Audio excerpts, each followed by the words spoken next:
আসসালামু আলাইকুম ভিউয়ার্স, কেমন আছেন সবাই? দেখতে পাচ্ছেন কিছু টমেটো নিয়েছি। এগুলোকে দিয়ে আমি কি করব বলেন তো?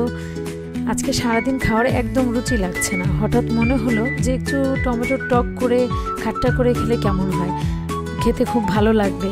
তো পরে কিছু টমেটো আমি এভাবে স্লাইস করে আর ফালি করে কেটে নিয়েছি। এরপরে এর মধ্যে দিয়ে দিব মরিচের গুঁড়ো, হলুদের গুঁড়ো, আদা বাটা, রসুন বাটা, এই সব কিছু দিয়ে হাতে মেখে নিব।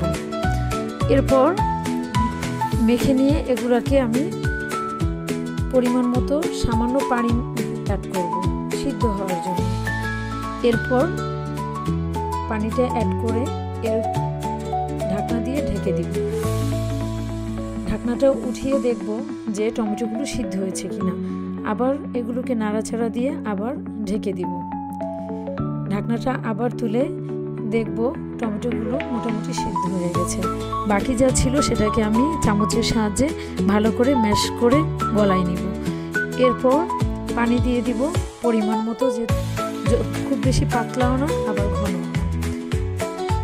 পানিটা অ্যাড করে নাড়াচাড়া করে ঢাকনা দিয়ে ঢেকে দিব বলক আসার জন্য। এরপর বলক চলে আসছে, কিছুক্ষণ টমেটোর টকটাকে ভালো করে জাল দিয়ে নেব। এর মধ্যে চাইলে আপনারা ছোট মাছ, বড় মাছ বা অন্য যে কোনো মাছ অ্যাড করতে পারেন, তাহলে আরও ভালো লাগবে। আমি অ্যাড করে নিয়ে আমার বাচ্চা মাছ পছন্দ করে। এর মধ্যে দিয়ে দিচ্ছি কিছু পরিমাণ কাঁচা টমেটো। টমেটোটা দিয়ে আমি বেশিক্ষণ জাল করব না, 2-3 মিনিটের বেশি জাল দিলে তখন টমেটোটা অতিরিক্ত টক হয়ে যাবে, টমেটোর খাট্টাটা।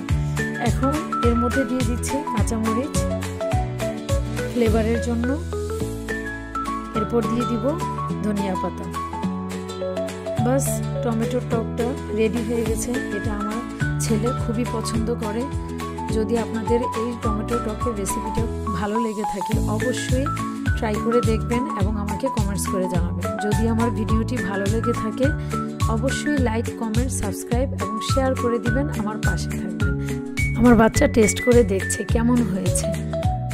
আমার বাচ্চা বলল যে খুব মজা হয়েছে নাকি, আর ও তো এটা খুব পছন্দ করে।